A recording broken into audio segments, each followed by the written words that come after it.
Hello and welcome to Quilt Addicts Anonymous. I'm Stephanie Soebbing. Today I'm going to show you how to make the carry-on tote for my new book, Paneling Quilt Workshop. I'm so excited about this one. This one was made entirely from my stash. I have been saving this Shell Rummel panel for a really long time, at least a couple years. And this fabric on the end was background that I used in an Allison Glass quilt. It's a shot cotton, and I really love how this came together.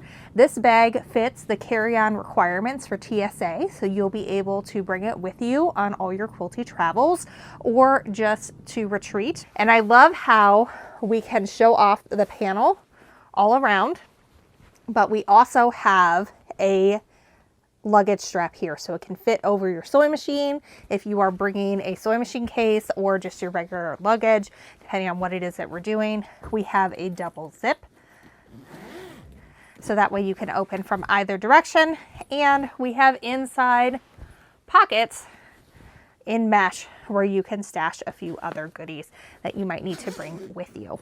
And let's not forget about our dual side pockets where we can put anything that we need to access quickly.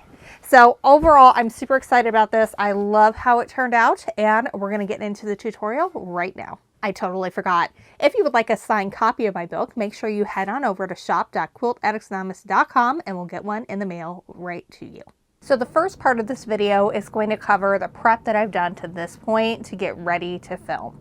The first thing I did was I quilted my panel, and I just did a 1-inch grid going up and to the sides with this. You could have gone diagonal if you wanted. Another good option would be a really evenly spaced all over quilting meander. What you really are looking for here is, because this is going to be a bag and not a quilt, we want to make sure that everything is going to wear nice and evenly, so that way we don't have big bunches of batting where it kind of separates over time, because this is going to get a little bit more use and abuse than our typical quilts would. For my backing for that, you are not going to see this at all, so don't worry about that. So at this point, I'm going to start squaring this up just like I would any other panel in the book. So I'm going to start with my bottom edge. Now for this particular one, I can see right where the edge of my panel is meeting my selvage. I want as much of this dark blue as possible near where my zipper is going to be. So I'm going to cut just right on where the fabric printing meets the white selvage. So now I need to square up the side, and because I quilted a grid at 90-degree angles, I've got to do a little something special here. In addition to making sure that I've got any inch line lined up with the bottom, I also need to make sure that I've got, in this case, I'm putting a 1/2 inch line right on my line of stitching, so that way the edges of my bag are going to be going straight up and down with the stitching line.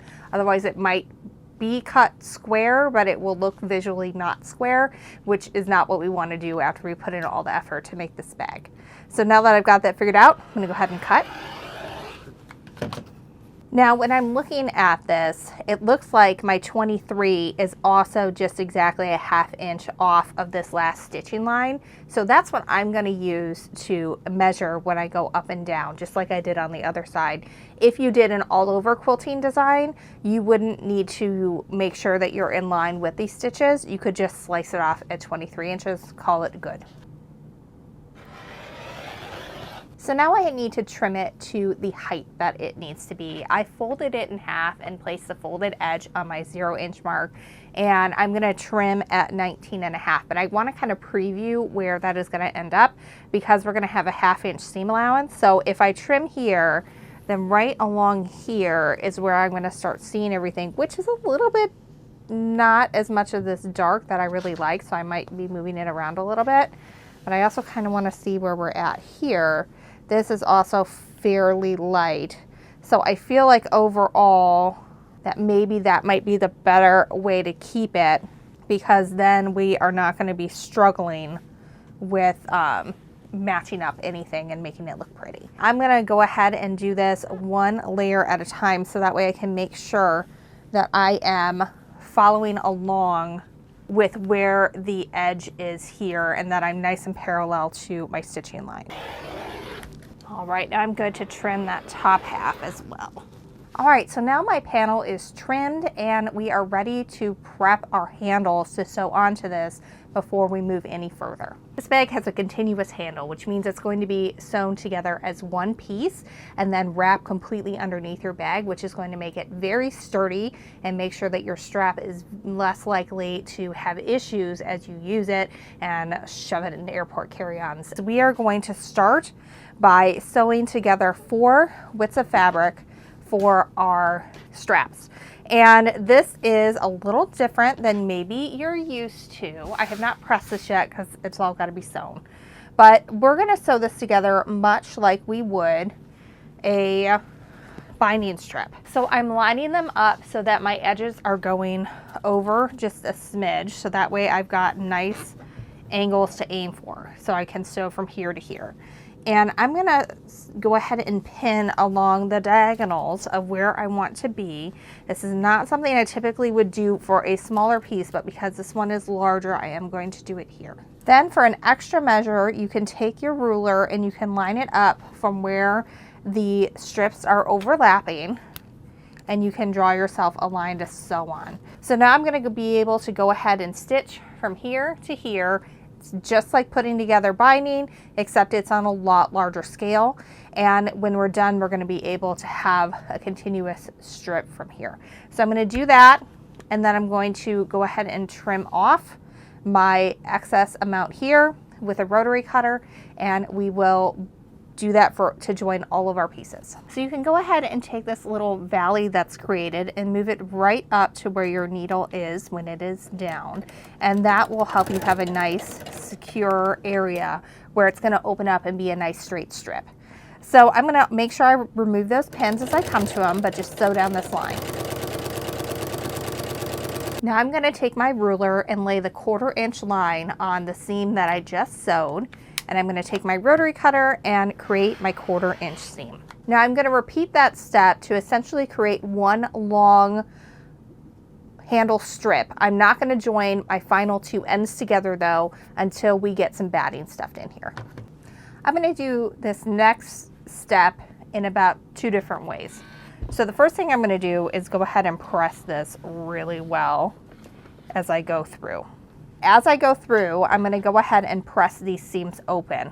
Now we need a very long piece of handle. So what I've done is I've folded it in half and I've taken the measurement that I need by half, and I'm going to measure using my mat. So I am at 36 inches, so I can move that down to my 0 inch. And then if I subtract my final measurement that I need to get to, then I know where I need to trim to on this mat, and that will make life a little bit easier for me. And if that didn't make any sense, just go get out your 120 inch tape measure and use that to measure on the floor, and that'll work too. Now I'm still not going to join these ends just yet. I'm going to prep everything to fold in, and then I'm going to sew them together at the very end before we start top stitching everything. It'll make sense as you see it happen. So I'm grabbing my piece of batting. If you are lucky enough to have one that is long enough to go all the way across, great, use it. If not, you're going to be piecing it together the way I am. I'm making sure to line all the way up to the edge here. And I've cut my batting and included in the measurement so that it is 1/2 inch smaller than the fabric strap. That way we've got a little bit of wiggle room when we're turning everything in, and it hopefully won't be so challenging. All right, I'm going to fold these guys right sides together just like we would for binding, and I'm going to press it and then also put some clips in about every foot or so just to help kind of keep everything in place as I'm working with it. If you are piecing together batting the way that I am, there is batting seam tape that you can get for this purpose. A lot of people use it if they are putting together a Franken-bat for, say, a charity quilt out of batting scraps. Or you can do a really small overlap like what I'm going to do. It'll be slightly thicker in these areas, but it won't be super noticeable. So I just have mine overlap by about 1/2 inch. We're going to go through again, and I am just going to work with a little bit at a time here. What I want to do is I want to fold in, and I'm going to kind of finger press that down, and then do the same thing for my other half, and then fold them so that they seem nice and even. And then I'll go ahead and put my clip back in, And I'm going to keep doing that. I'll do my next one too. We're going to fold into that center fold on both sides. Fold over. And then really try to tuck so that you can, when you look at it from above, this seems nice and straight and your edges are nice and even. I'm going to go ahead and give that a press too in between my clips. So I'm just going to keep working like this until I made it all the way down my whole strip. All right, I've got my giant long piece. So making sure that I don't twist it, I've got my one end here and I'm keeping the single fold edge away from me the whole way. I'm going to put these guys right sides together and we're going to join them the way we did before when we were making our binding. So I'm taking my first clip off only, and then I'm taking my second clip off. Go ahead and put my pins in on the diagonal. Now, when this comes together, it should be one giant piece where everything faces up with no twists and basically be one giant loop. And so I've got it laid out right now where you can see I have my single fold edge up, and that is going to be able to go around the whole way without any twists. So that's perfect. I've got this right. Don't skip this step, because if you miss it and you do have a twist in this, you're going to have to redo it. So just kind of pull that apart, make sure that you don't have any loop-de-loops. If you have ever done a sweater or anything in the round and you have a loop-de-loop like that, you know how frustrating it can be. We don't want it to happen here either. All right, I'm going to go ahead and back stitch a little bit here just because it's the last one. And I did not draw a line. I am just aiming for my point at the end. We'll back stitch again. All right, now before we go any further, we want to make sure, again, one more time, that everything is good and does not have a twist. So now that I know that we're good, I'm going to go ahead and cut down my seam allowance for that. I'm just going to do that by hand here, by giving it about 1/4 inch. We'll make sure to position this part on the bag bottom because it may feel a little weird when you are going to have it on top of your shoulder. So I'm going to go ahead and just finger press that open, and we're going to fold into the center. Now we have one giant continuous handle. It's not so bad. We do have to stitch it together. I'm just going to do top stitching around both edges, starting with the side that has the double fold to make sure that is nice and secure. And then we'll see if I decide I want more than that, but at least do those stitching close to your edges. So now we're going to work on some measurements. I already have my piece folded in half, so that way I know exactly where my dead center is down here. What I need to find out though is where my center is for the width of the bag. So I'm going to take my ruler and I'm going to mark that center, which is going to be at 11 and a half. So right here is our center. And we are going to have a luggage strap that is going to be going on the back here. So I'm going to mark 5.5 inches from each center point to give where my straps need to be placed. And I am using a heat erasable marker. Do test this out on your designs beforehand. You want to make sure it's going to go away and stay away for you. All right, I have marked kind of arbitrarily up here. I'm going to do the same thing on the other side, so that way I can pin everything in place here. So I definitely want this to be the front of my bag because I think that this one has a lot more going on with the panel, and I think this is just going to look so stunning as what's kind of facing out. And I think you'll be able to see a little better if I turn everything over and mark on this side to put my luggage strap on. I'm going to mark a couple more things here. So I'm going to mark up 5 inches so that I know where my bag bottom is going to be, and it is going to be right at this stitching line here. That'll be my bag bottom. And my top 5.5 inches will be for my seam allowance for my zipper, and then also where the top of my bag is going to go to. I'm going to go ahead and connect my line just so that I know exactly where my handle straps need to go. They will not go above this line because this will be the top of your bag. And we actually are going to stop an inch below. All right, so that gives me spacing for where my luggage strap needs to go. It's going to need to sit right in the middle here, and then it will be covered over by our handles.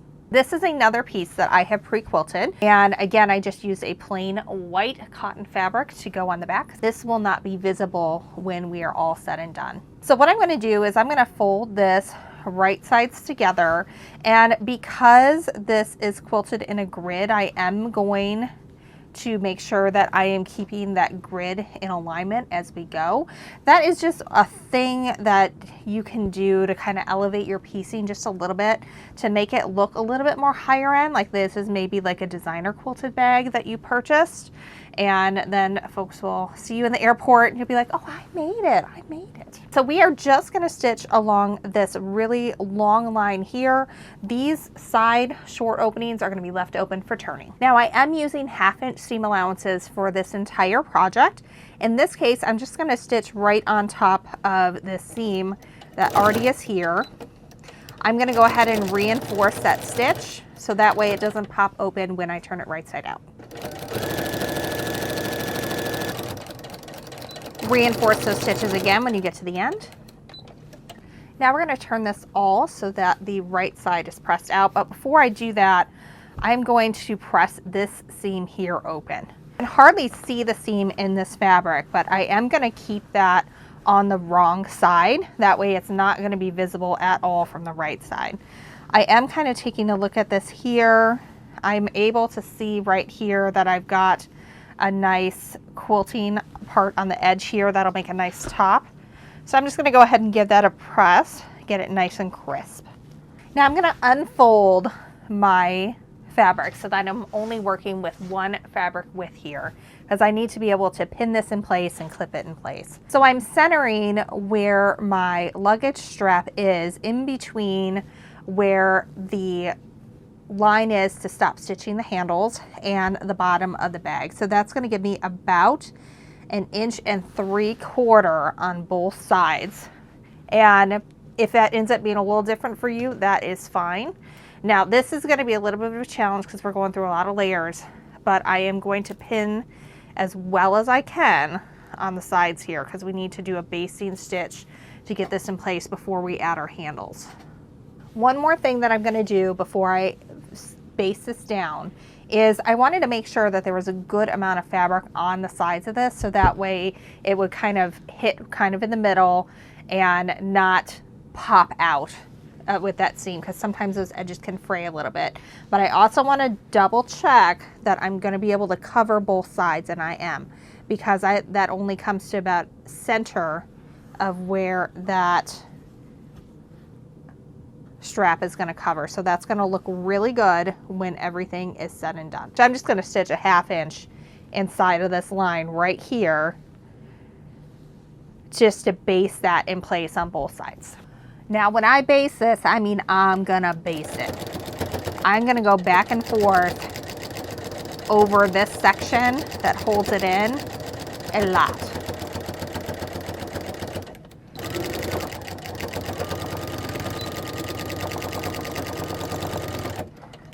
One thing I really like to do is make sure that the single fold side is always facing the outer edges of the bag. It just makes it look a little bit neater that way than seeing that double fold edge. So this is my edge, one of my quarters that has the thicker seam in it. So that one I want to align with the very center bottom, which is going to be right here for me. And I am lining the double fold edge with that line that we marked. And so once I have that in place, I'm going to go ahead and take my pins, and this is not always super ideal because we are going pretty thick here, but I'm going to do my best to pin that into place. I am not going to even attempt to pin through everything that's going on right here.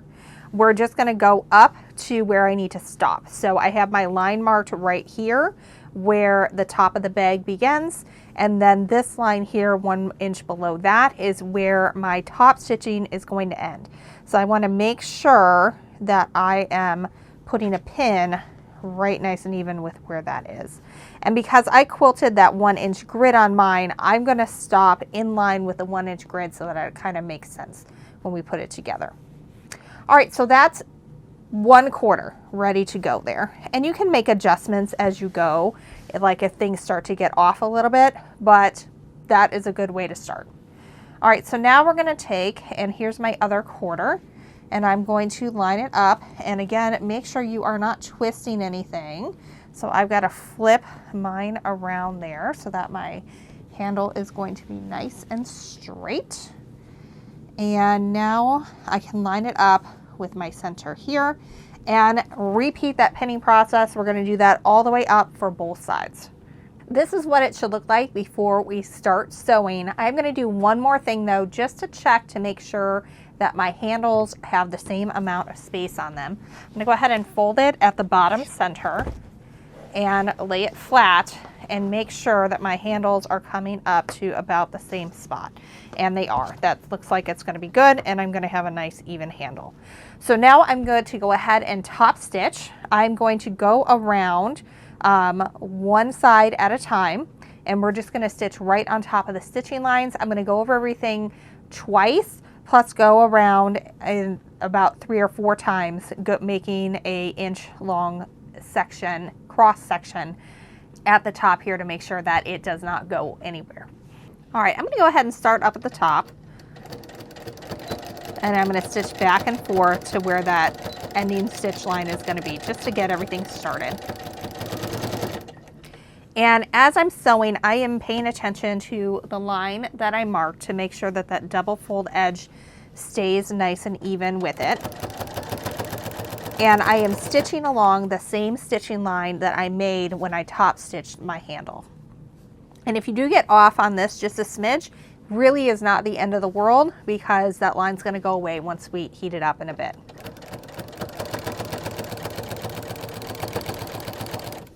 Now, rather than turn and have this whole thing get pulled through, I'm just going to turn it to the side like this, and I'm going to back stitch to get across back to where I started.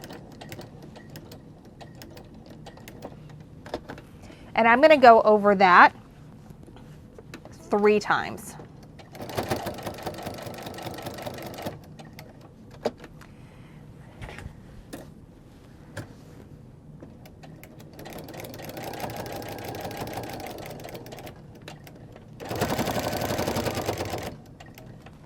All right, I've made it my 3rd time around. So for this last one, I'm going to go ahead and just stitch all the way down, securing that double fold side down as we make it to the other side.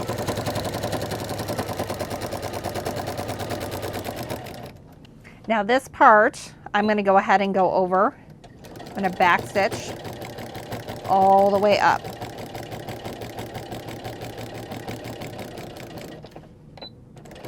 Because this is another section where we do not want that to come out.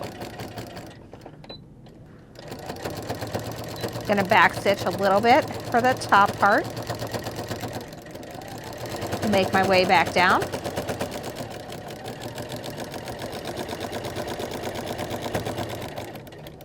And we're going to back stitch again at the bottom.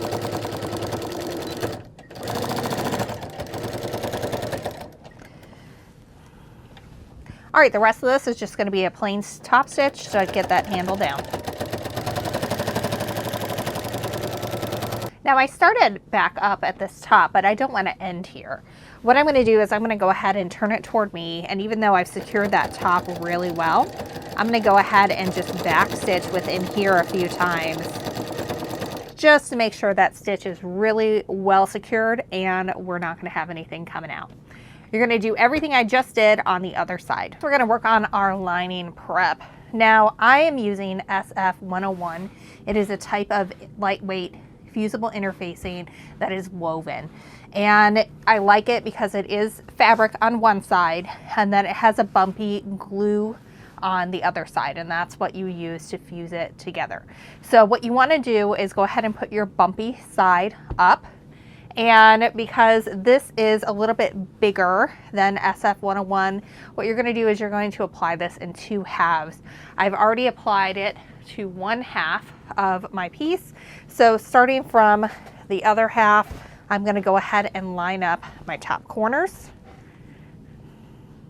And what this does is it's just going to give your bag a little bit extra stability. The fabric is going to just have a little bit extra oomph behind it, so it'll help hold the shape of the bag a little better, and it also is going to help it wear a little better over time, so that'll be nice to have. So we're going to use this on all of our lining pieces.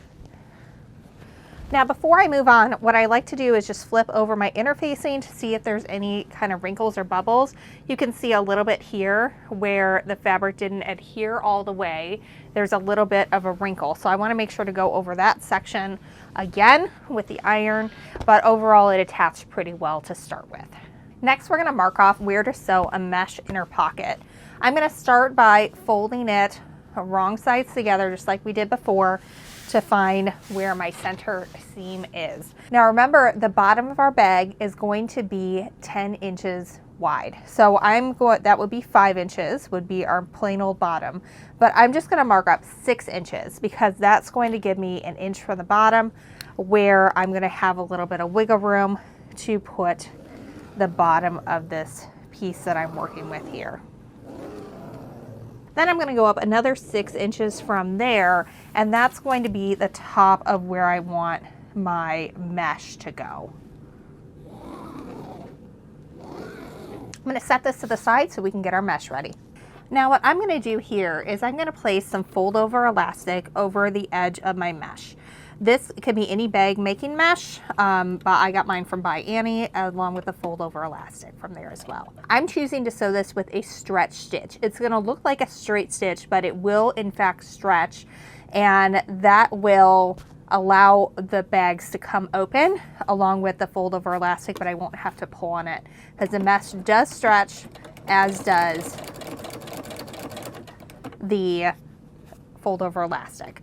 So when I sew it, I'm not pulling at all. I'm just letting the feed dogs do its thing. But basically it's just a really teeny tiny little zigzag stitch that it does.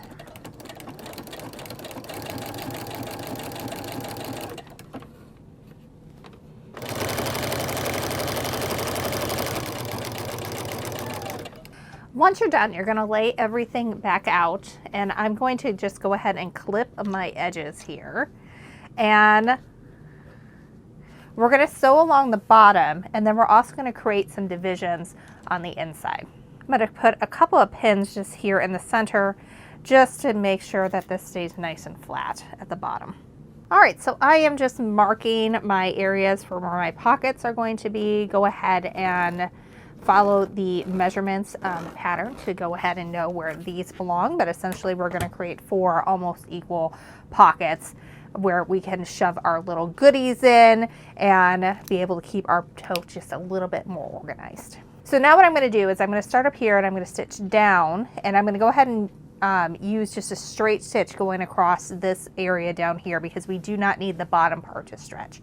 And as I go, once I get all the way back up here and do my back stitching, I'm going to also come down my sections here and do my back stitching, and that is also going to be a straight stitch, so that way we can keep this area nice and tight when we are going through that area. Now we are using 1/2 inch seam allowances for this entire project, so that means right now we need to do a basting seam, and that is going to be about 1/4 inch or less. You could do 1/8 of an inch as well.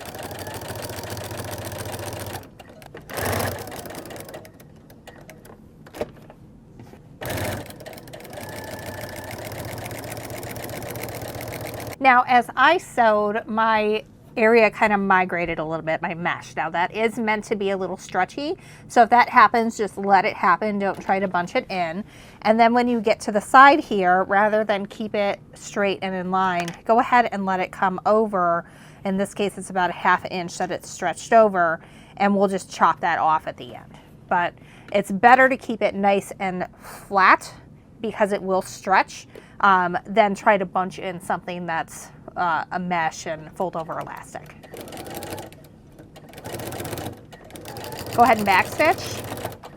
Now we're going to do our pocket dividers. So I'm starting just a little bit below where my pocket divider is supposed to be, and I'm going to backstitch a couple times. Again, I'm still using that straight stitch just with my needle in the center, and then I'm just going to sew straight across. And the reason why I'm starting at the bottom is because since my mesh moved a little bit on me when I was going sideways, I'd rather it move up where it's going to be open than down where I've already have it nice and secure. All right, so we're going to back stitch over this about 3 times, make sure that it stays nice and tight. And that's it. We're going to do it on our other 2, and then we're ready to put our bag together. Now it is time to install our zipper. Now I have already put on my zipper with my double teeth on there, and I've cut my zipper much larger than I need it. That's so I can keep my teeth way out of the way and I don't have to worry about moving them as I go. So I'm going to lay this right sides together with the front side of my bag, and I'm going to just go ahead and clip that in place, working down. We are going to add our lining to this as well, but I like to do this in 2 stages. I find it easier to keep all of my outside edges where I want them to be this way. Now I'm going to pair my side that has the mesh pocket with the front is going to be the front of my bag. So that's the side that does not have handlebar area for the luggage strap. And make sure that you keep your handle way out of the way. It should be pointing down toward you. And we're going to line up right sides together with that lining face down. And now I'm going to work and I'm going to line up my edges. This one I'm lining my corners up first, and then I'm going to very carefully line up the rest of my edges as well, putting those clips back in place, making sure that the edges of my front, my lining, and my zipper are all nice and even with that top edge. Now I'm going to go through and I'm going to stitch down here as close to those zipper teeth as I can. I am going to use a walking foot for this, but you could switch to a zipper foot if you choose.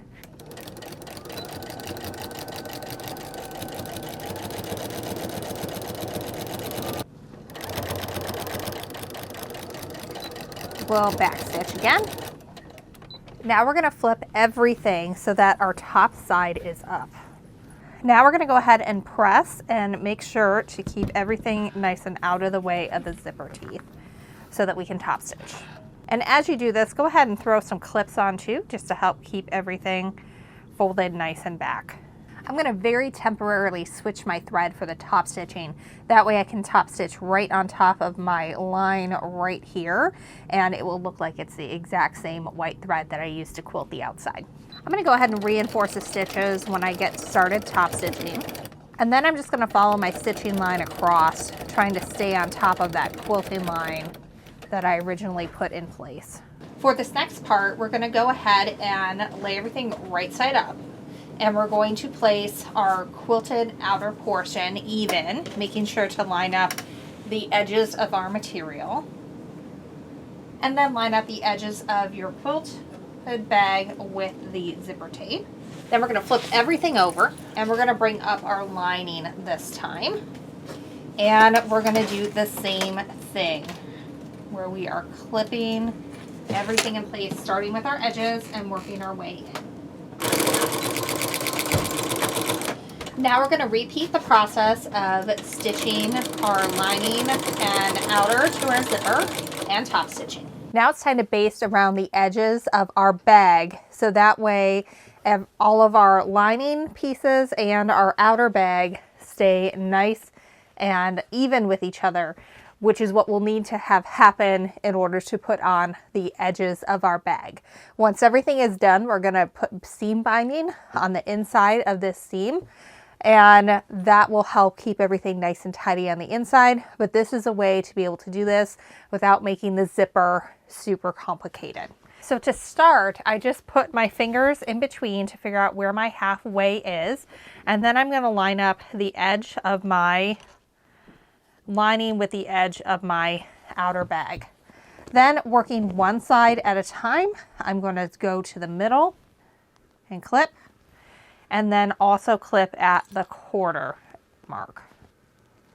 I'm going to repeat that process on the back side. I've taken my tools compartment off. That way I'm able to slide the entire bag right over the edge. And this entire bag is sewed with a 1/2 inch seam allowance. So right now I'm going to stitch a 1/4 inch around the edge of the bag, making sure to baste together the outer layer and the lining. You can sew over zipper teeth. Just make sure you do it very slow so you don't break a needle. You also can go ahead and trim off the excess zipper at this point using your paper scissors or basically anything other than your fabric scissors. You can see how this is starting to shape up. We've got our lining that's on the inside. We're going to have a pocket down here. It's going to be really great. But what we need to do next is set this aside, and we're going to work on the edges of our bag, and those will have some pockets, but they're super easy. This is potentially one of the easiest pockets you've ever done. So what we have is we have our bag edge, and then we have our bag pocket. All you're going to do is you're going to put that in half and make sure that the right side is facing out. And again, I quilted everything first and then just cut everything down. You're going to lay those guys right together, and we're going to clip it in place so that we can baste around the edges. Now, if you really want to be fast at this point, you can also baste in your lining at the same time. So we can sandwich this up to where we have our interfacing side up, and we're going to add our pocket on top of that. And we're going to go ahead and clip those in. And now I'm going to stitch a 1/4 inch basting stitch around the complete edge of this. And when we're done, we have our bag outside ready to go. It will have the pocket, and on the right side, it will be the lining side of our bag. I do like to reinforce my stitches a little bit when I go over that pocket top.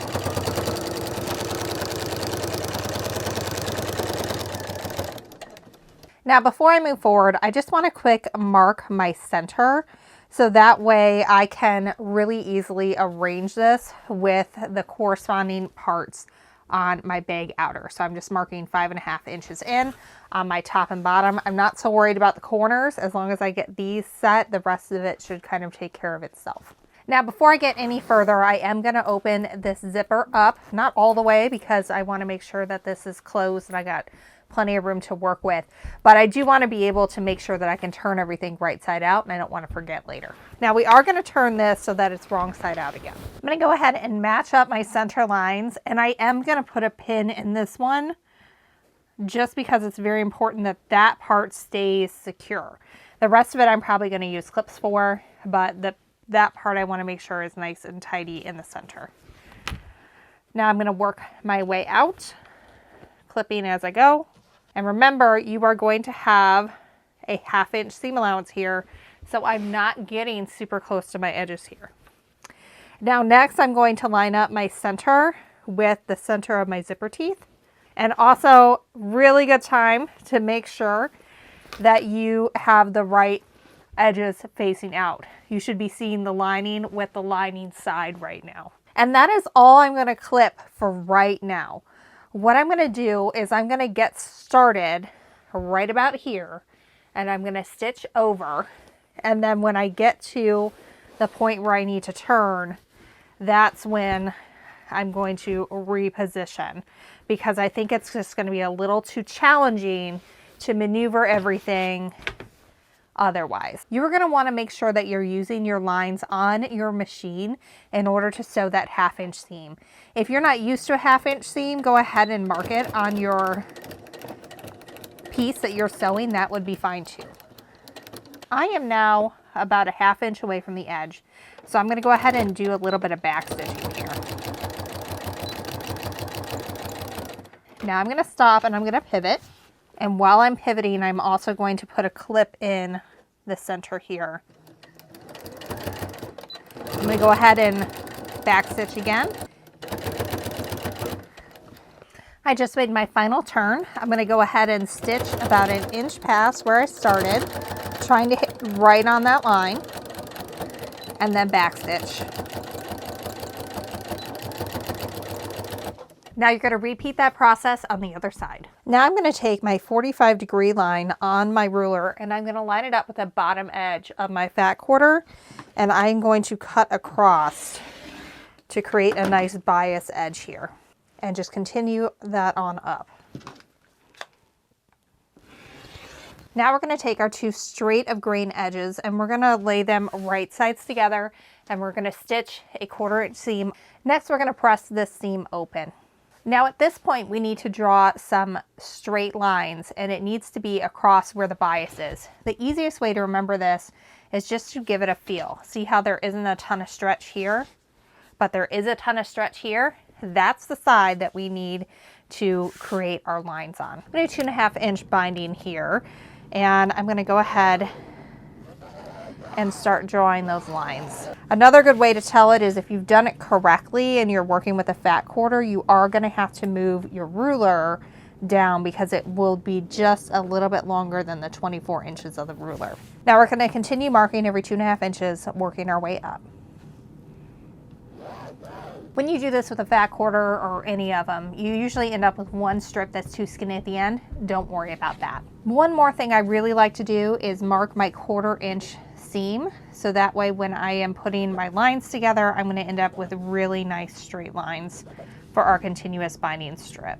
You want to match the second mark here with the first mark here. That way when we start undoing this, it's going to be one long continuous strip. Whereas if we match these two marks together, we would end up cutting rings off. But this way we're going to be able to just have one big long strip to work with, and it makes things a lot easier. Now what I like to do at this point is just put my pin through the X that was made. We're at my 1/4 inch seam and where I'm supposed to be cutting at. Put it through the same X on the corresponding one. And then I kind of pick these up and I lay them out so that the edges are straight, because that's where we're going to sew down. And then I rotate that pin so that it's nice and parallel or perpendicular to the seam. And remember, it's going to be uneven. It looks weird at this point, but if it didn't look weird at this point, you probably are not doing it right. All right, now we're going to stitch a 1/4 inch seam down this line. And again, it looks weird right now. It's supposed to look weird. It's okay.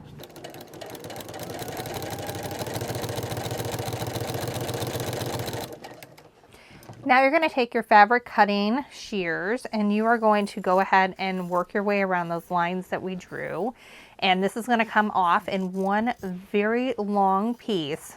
Now we're going to prep this the same way we would regular binding, except it's going to be stretchier because it's on the bias. Now we're going to turn this into double fold bias. So what I'm going to do is just turn that in so that the edge is hitting the center. And this can be a little tricky because we didn't cut it with a rotary cutter, but I'm going to work my way down the entire piece doing that.